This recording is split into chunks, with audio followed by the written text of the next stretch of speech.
Welcome back, David. Long time no see. So this week I want to pick up your brain on something that it's becoming increasingly more popular, especially in Northern America and that side of the world, not so much in Europe yet, which is longevity testing. You know, first of all, how do you even define longevity testing? Because it's a bit of a rough one. But what would be the core for longevity testing if you were to design one?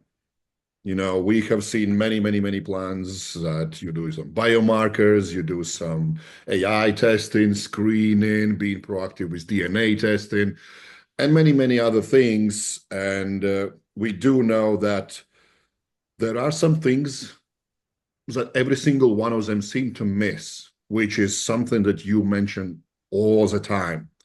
How impactful is environment on everything you do? Your DNA test might show you a million great things or a million bad things. If it's not triggered, not much we use of that. So, Yeah. So there's a common saying, especially if you're into this sort of stuff, like genetic testing and preventative scanning for future cancers or future diseases or whatever, right? There's a saying in that world where it says, the genetics load the bullet, but then they say, but uh, habits or environment pull the trigger, right? And that's kind of true, except for we can be much more precise on who's pulling the trigger. It's your mitochondria. mm, That's who's pulling the trigger. Your mitochondria, let's back up just a little bit. When you're doing it, most kinds of genetic testing, right? There you can do some genetic testing on your mitochondria, but it's limited. There isn't a lot of research on that, even though technically there's only like 30 something genes in your mitochondria. There isn't that many genes.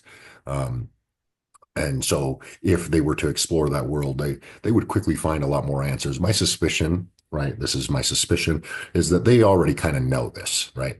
Because what they are focusing on, any of these tests, they're focusing on the nuclear genetics.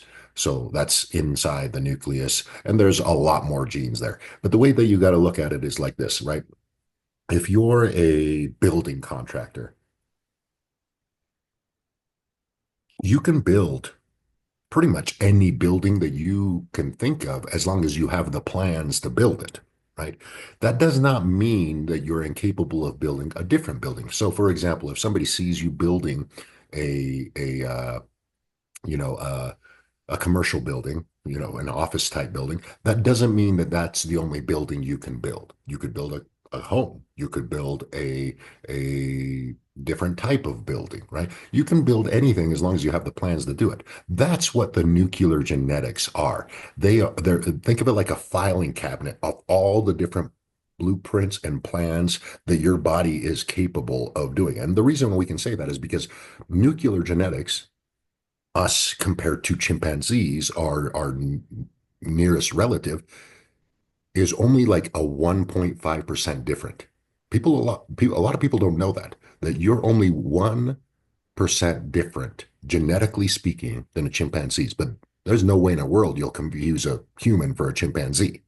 And the reason for that is because nuclear genetics don't really possess the capability of like changing you that much until they're initiated, kind of like what you said at the very beginning, right? Certain genes need to be turned on. You possess the genes from amphibians. You possess the genes from other mammals. You possess the genes to be a chimpanzee if your mitochondria are capable of turning those on. So the mitochondria are the things that are reacting to the environment and the thermodynamics of the environment. And what does that mean? Thermodynamics, everybody talks about that in like fitness world as like calories in versus calories out. Oh, it's the fundamental law of thermodynamics. The problem they forget is that it is not a closed system. We've talked about this before. If you put food in, and food comes out, right? Calories in versus calories out. You're telling people that your body is incapable of getting energy from other sources, like movement, for example. We know that. We know in studies that if you move around, there are processes in your body that respond to vibration and tension and all of that. For example, your lymph system, for example, it's run completely on movement. The energy used to move your lymph system through is completely dependent on movement. It has nothing to do with how much food you eat. So they're lying to you, right? People that are telling you that it's about calories in versus calories out are completely negating that you are an open loop system. Your body gets energy for certain processes inside of you that have nothing to do with the calories that you're consuming. The lymph system is just one example, right? And so, what does that mean in terms of the mitochondria and genetics? It's always measuring the entropy in the environment. How much energy are you getting from the external side of things versus the internal side of things versus food, right? And external is everything, right? It's cold, it's sunlight, the absence of those, and movement, how much you're lacking, how much you're doing, etc. It's accounting for all types of energy that's only really discussed in physics, not in the fitness world or like longevity space. When it senses that, when it makes the correct algorithmic calculation, your mitochondria then turn around and dictate certain genes that turn on and off. So that may sound a little bit confusing. So let's walk through a small example, right? Say that you're somebody that works at a dentist office, right? So you work at a dentist office and you work there 9 hours a day, right? 9 hours a day, 8 hours a day. And the dentist office, if you've ever been in one, is very, very well lit, very well lit. LEDs, very bright LEDs everywhere. They have a computer right next to your head that they're logging your information in. They have another computer on the other side of the room that they do all their scans with, and they're all connected wirelessly, right? And you go into this office, and it's just like if you took an EMF meter in there, it would be through the roof. And if you took a sensor, a light sensor in there, it would be all blue, right? So that is like the worst environment for your mitochondria. Why? Because there's no infrared and there's no UV. So you're not getting any external energy input. What are you getting? You're getting a lot of blue light. We know that in the brain, we use blue light to tell the brain to secrete glucose. We know this from multiple studies. If you expose somebody to blue light, they've done this with mice, they've done this with humans. Um, They've also done the inverse with you. When you expose somebody to red light, it lowers blood glucose. When you expose somebody to blue light, it raises blood glucose. And on top of that, you have all these EMFs that are making the dehydration process happen at the cellular level, the water part of the cell. So you're slightly dehydrated and you're excreting blood glucose. Why are you doing those things? This has to do with the mitochondria. The mitochondria is sensing no ATP. Why no ATP? Because there's no infrared light, right? We know that infrared light produces more ATP at the mitochondrial level. That's supposed to happen all the time. Remember, this is like the first 100 years of living, not even that, it's probably the first 50 years where most of society is indoors, right? So before 50 years ago, you spend a lot of time outside. That means you're getting more ATP production just from being outside, just standing outside. You're making more ATP than when you're standing inside. So when you go in this environment, say you work there, um, you're not making ATP. So the body goes, holy crap, we're not making ATP. We need to do something about that. So what is your body's capable response? It could make you hungry, right? So that you can ingest some food, because we know that all food turns into substrates that go to the electron transport chain. Or it can do two things, right? And whenever it senses a low energy state, it tries to prevent that as much as possible. It does two things. It increases your hunger drive, so you get more snacky, and it makes your liver release blood sugar, right? Glucose into the bloodstream. So it jacks up your blood sugar, it jacks up your insulin, and it makes you hungry because it senses, hey, we're not making ATP like we normally would when we're awake, when we should be outside. So what you're describing now is all the things that can go wrong by having uh, messed up environment and all those kind of things, and everything Mhm. that should be kind of thought Well, of well, but before you go any longevity, further, right? but before you go any further, what does this have to do with genetics and setting you up for a disease? Type 2 diabetes. We know that that's a chronic thing that happens to people. Oh, 50% of people are now on their way to type 2 diabetes. We know that from, this is not me saying this. This is from the NIH. This is from people, health, the type 2 diabetes is a big deal right now in healthcare. And I just described, you do this scenario chronically, your mitochondria gets better at doing those things. It starts making you insulin resistant. That's a genetic switch. It starts making your liver secrete glucose more easily. That's another genetic switch. You see how the mitochondria goes, hey, because of this environment, we need these processes to be amplified. And it starts changing genetics a little bit so that you become more insulin resistant, so that you can sustain more insulin release, so that you can have more glucose chronically all the time, because that's what's needed to circumvent this low energy state. Sorry for interrupting you, but that it's a key point that because of that, Absolutely. yeah, And this bringing me into what types of diagnostics does actually matter. So you touched up on like DNA and whatnot. I do want you to re-add this in a conversation, but let's start from very beginning. For longevity, what would you ask anyone to test? And yes. maybe even define longevity, because when I listen to these words and I'm like, longevity, how long you going to live? Well, you can never predict that. To me, it would be more like a testing for quality of life. So what would be the tests that you would ask somebody who has no limitation in resources, can have access to every single latest trend on a planet? What would actually make sense? Would it be blood testing, DNA testing, maybe some VO2 max testing? List me every single thing as comprehensive as possible what you would include. Yeah. So first of all, let's start with this. When somebody asks me what's longevity to me, it would mean how long can you live without medications? It's really that simple. Now, I'm not talking like medications that you choose to take recreationally, right? Like physique enhancing drugs.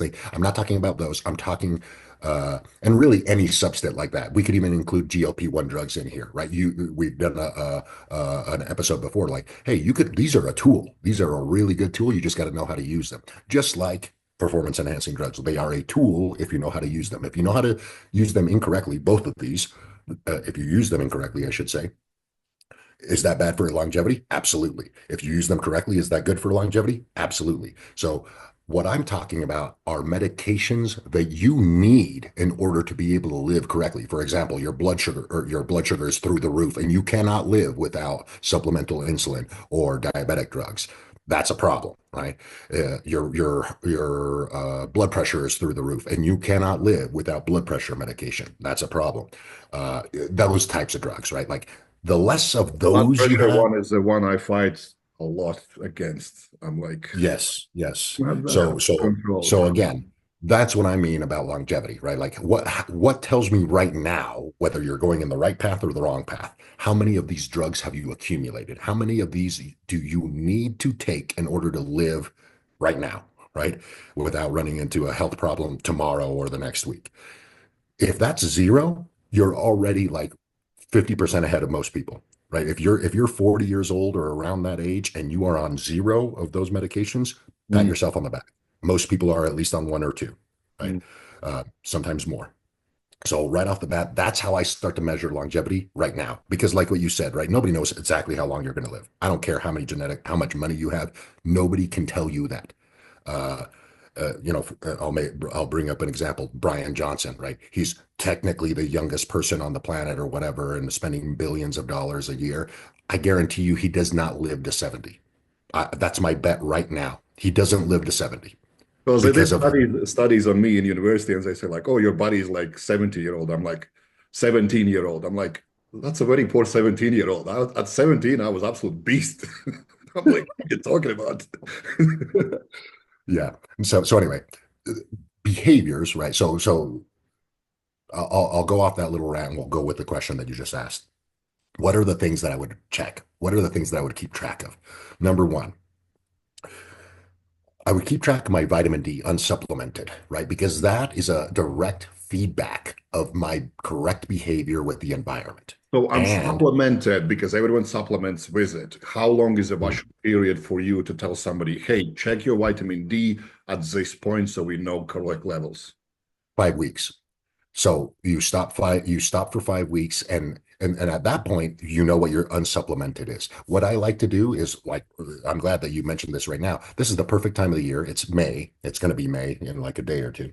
And so you don't take any vitamin D all the month of May, and by June it should be quite washed out. And then you wait until July, a month later, and see, what your vitamin D level is. And if it's too low, hey, you have the whole month of July, the whole month of August, and the whole month of September to make up for that, right?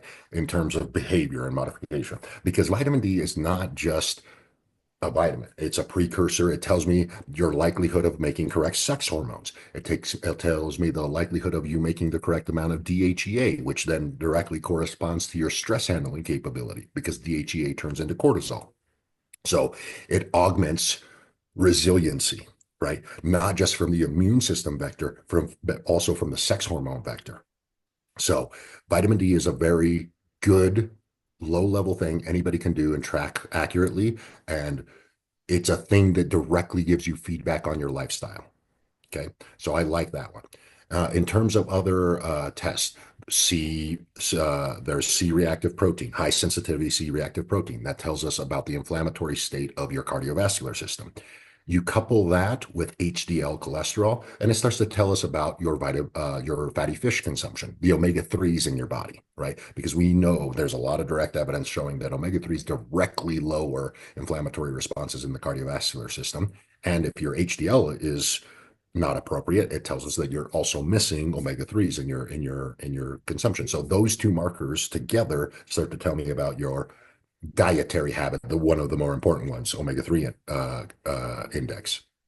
So these sound Now, quite easy to do for anyone. correct. Yep. Yep.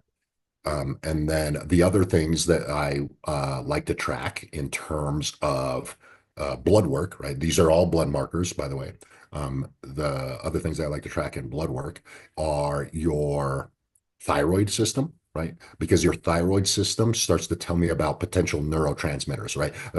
You could spend a ton of money and test all of these things individually, but if you test the things that I'm talking about, these are like starting points of further cascades. So the thyroid system is the starting point of where melanin is going to be made, and noradrenaline and dopamine and serotonin. So if we see good T4 and good T3 values, then more than likely your neurotransmitters are appropriate. If we see poor T3 or poor T4 values, it starts to tell us a little bit about neurotransmitters. And you know, you couple that with, just biological feedback of like, do you feel depressed or do you feel anxious, things of that nature, and we can start to tell that there might be some neurotransmitter problems, right? And the reason why I say that is T3 tells us about the active state of the body. It's active. It's the active thyroid molecule, and so it gets produced in the morning.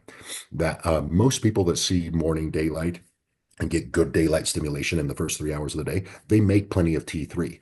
And by default, that means that they're going to make a good amount of cortisol. They're going to make a good amount of adrenaline and dopamine. Um, T4 is made, it's inactive, it's made at night. That tells us about melatonin state. If your T4 is low, but your T3 is normal, it tells me that your behavior, your lifestyle is lacking in the nighttime department. It means that you're always circumventing melatonin production, which means the antioxidant is low because melatonin is a major antioxidant. And I And find a lot of people, specifically in Northern America, take melatonin like they are sweeties.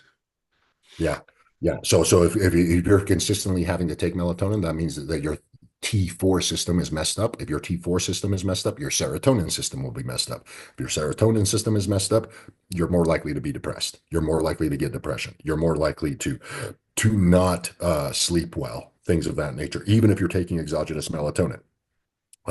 Because melatonin produced internally by the body is very specific. It's only made locally in 90, like most of your melatonin in your body is from the neck down. It's produced from the neck down in all of your cells in the body in response to stress. It could be sunlight, it could be cold, it could be exercise.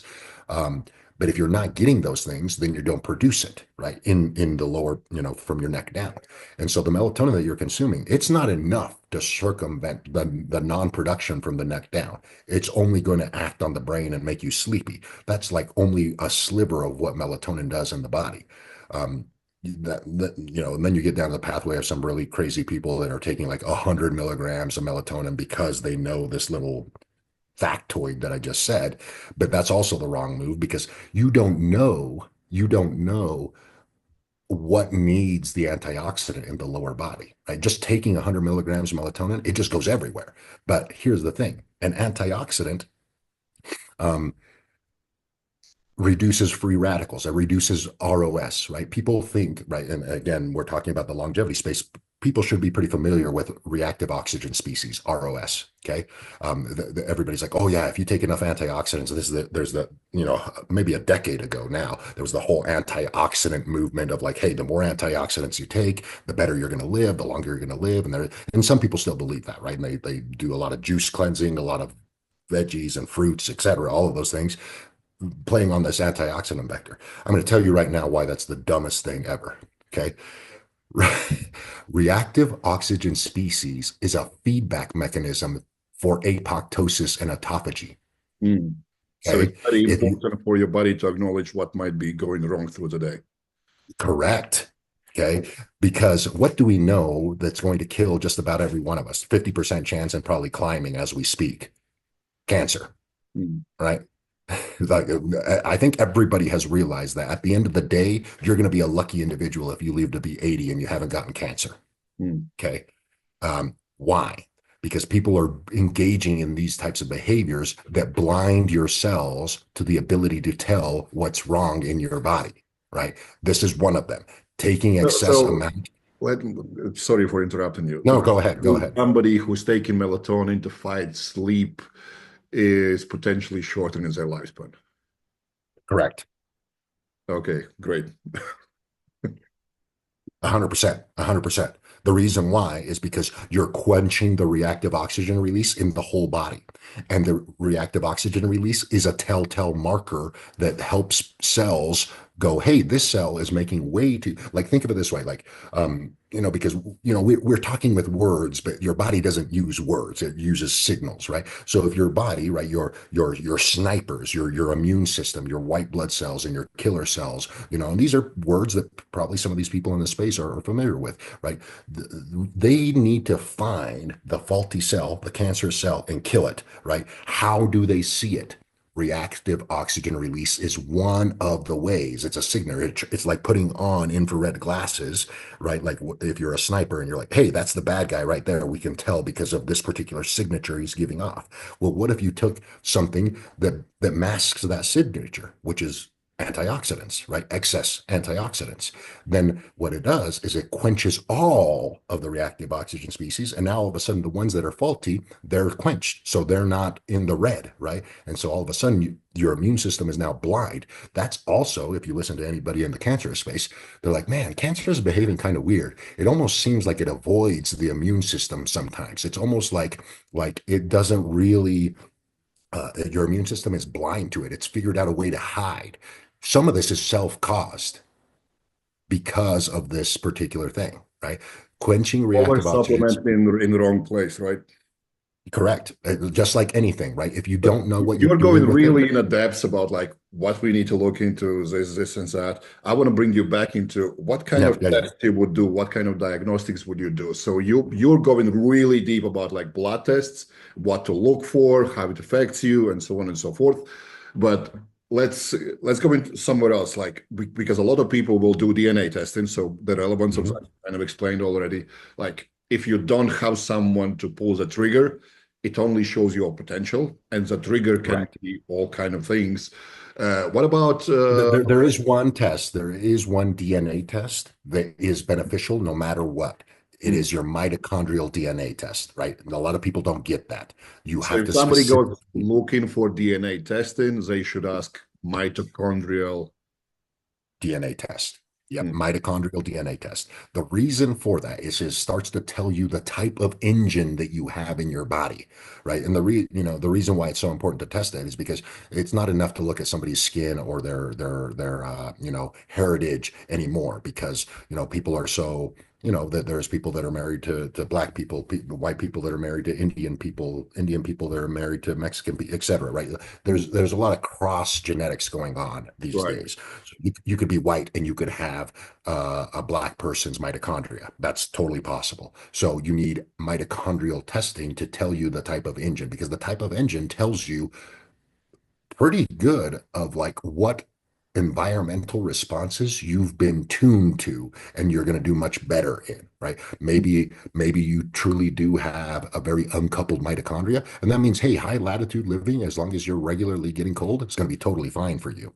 But some other people might have equatorial mitochondria, and it's like, you know what, you're probably going to over time want to live closer and closer to the equator, because of your mitochondria. Like your mitochondria can tell you where you should be living. And not only that, when you're actually there, it will also be able to tell you like what kind of foods, should it be more carbohydrate heavy or should it be more fats and protein heavy? Your mitochondria can tell you that, because that's what they do. They process energy, right? So putting yourself in the right energy environments and consuming the right energy foods are going to be beneficial. And you can start to couple that with knowing your mitochondria. So that is one genetic test that I think is always valuable, And we because saw a video on this specifically, and I think it was nutritional segment where you went into kind of, hey, these are the things that's going to happen when you understand your DNA, your mitochondrial DNA.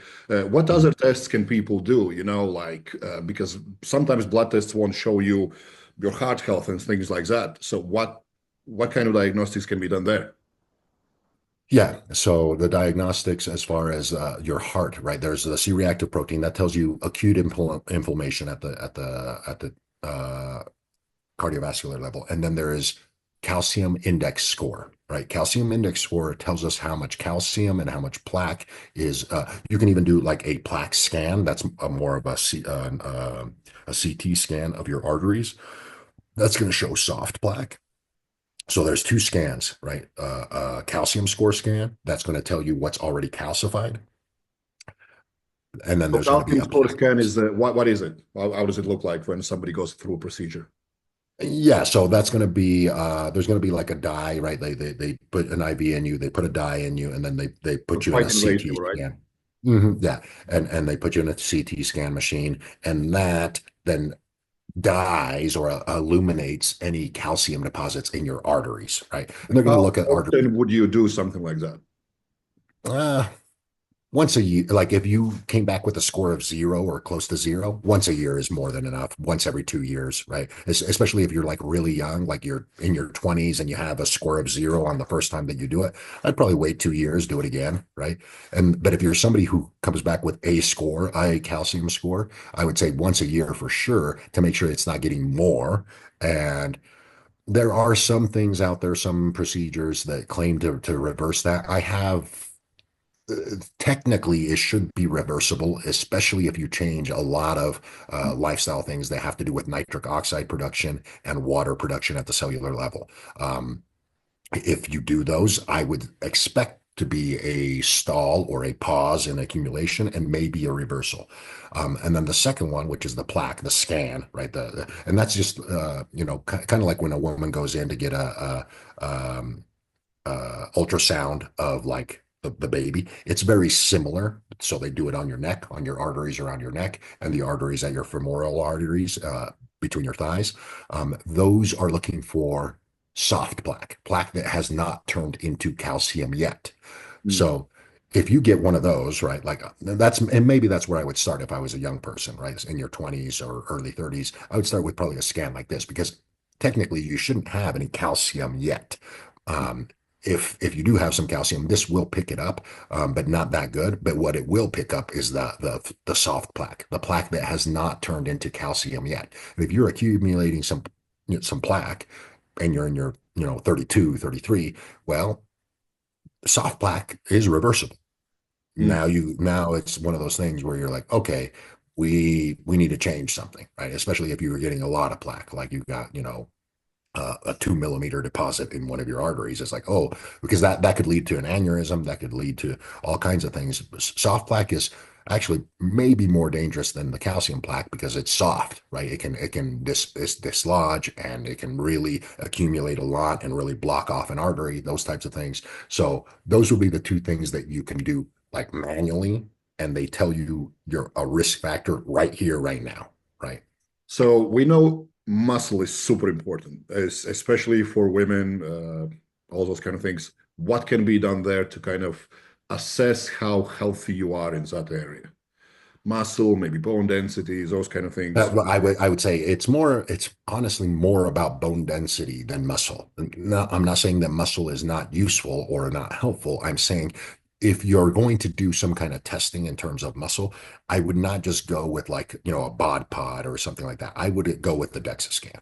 I would go with an actual DEXA scan that tells you your bone mineral density, because over time you should be seeing, right? If you're doing any kind of training, you should be seeing bone mineral density go up, and you should be seeing muscle mass go up. Now, the muscle mass, right, is only going to go up to the degree of your effort, right? So it's not one of those things where it's like, oh, 1 pound of increase versus 2 pounds of increase is good or bad. It's not really like that. But bone mineral density, that I have seen this happen with people that are around a lot of electromagnetic fields. No matter how hard they train, their bone mineral density goes down over time, a little bit at a time, a little bit at a time, a little bit at a time. So over the course of 3 years, their trend of their bone mineral density has been going down, even though their muscle mass has actually accrued a little bit.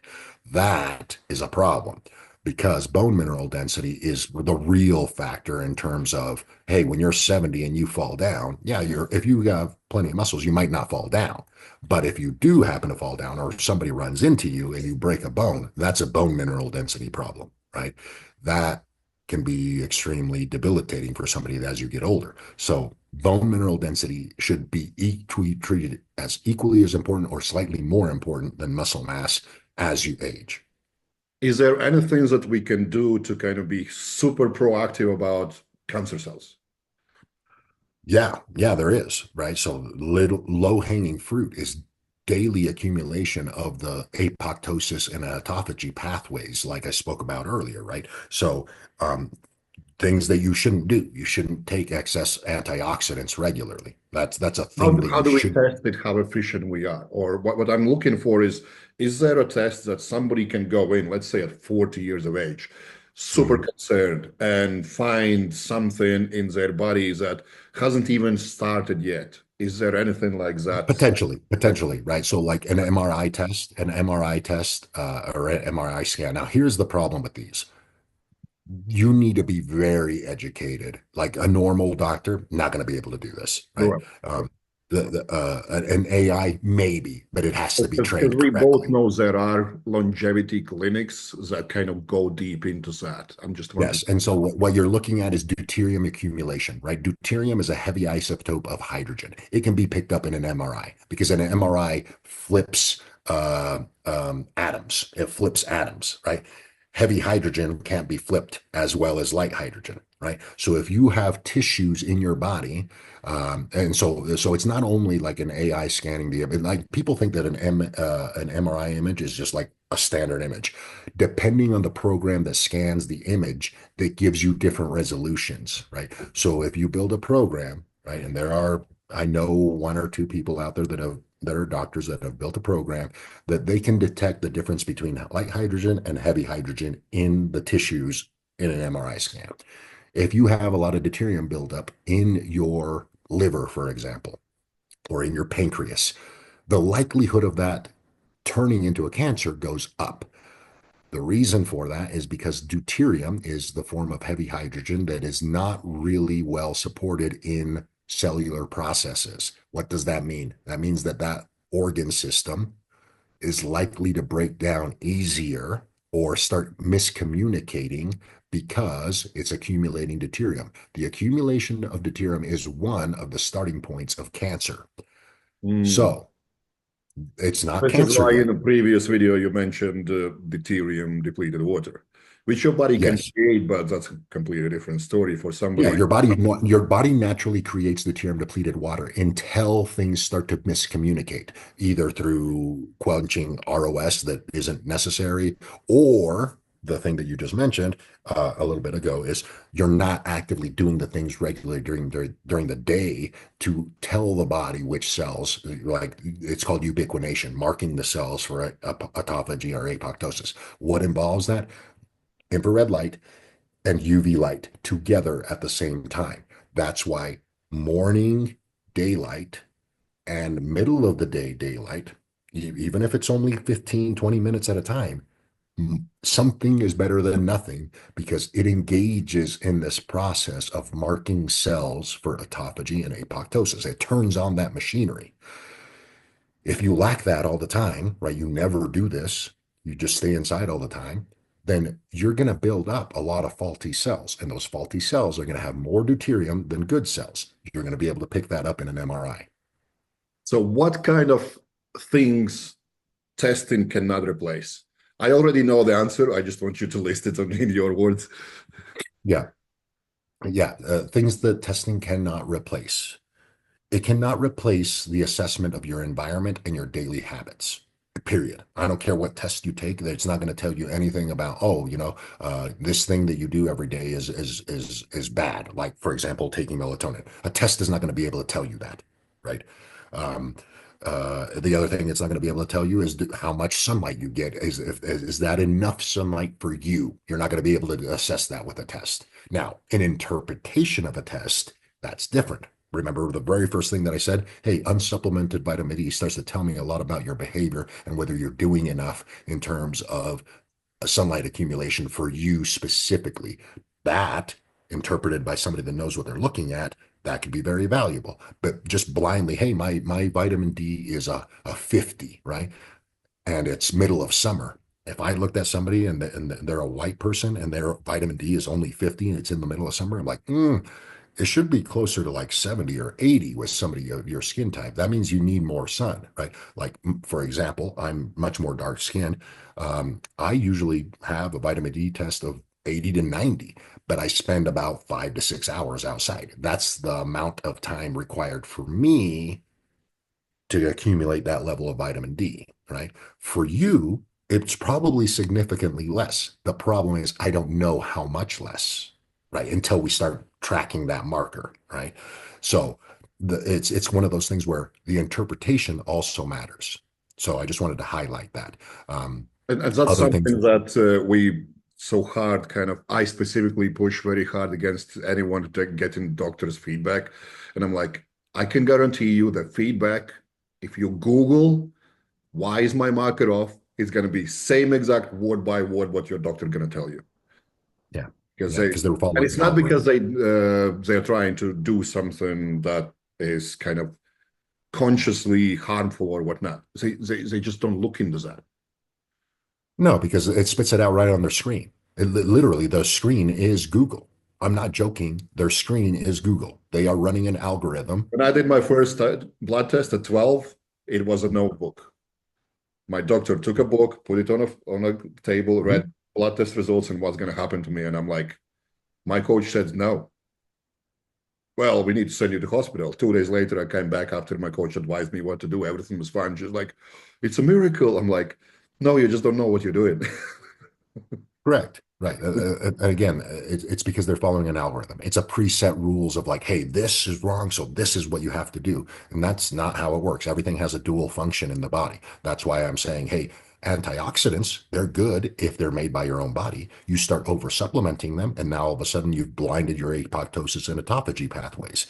That's bad, right? So in that context, antioxidants are good and bad. You have to know what you're doing.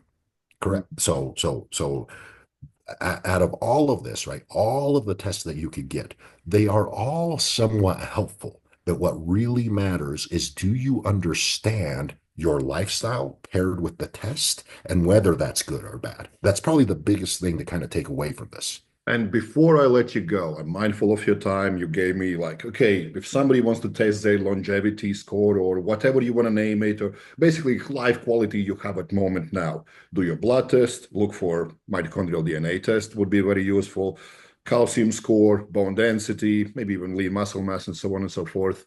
We didn't touch up on VO2 max, which is kind of given. You can pick up a marker for that in Yeah, yeah, regular yeah. blood work. It's called your And CO2. to me, it seems that what I want to get out from you is habits and environment will be extremely important on these results. So if somebody changes environment, when is the point you're going to retest this all again? Within 3 months. It will work So that if somebody fast if they moves change it. house, if somebody changes jobs and they go somewhere else, they live there for 3 months, you would tell them, hey, you know what? Your markers were amazing. Let's test it now just to be safe and sure that nothing is affecting you negatively. Yep. Things change that fast when you change your environment. Yeah. Awesome, David. Appreciate your time as usual. And we're gonna probably get some good questions on this and dig deeper in next video. Thank you.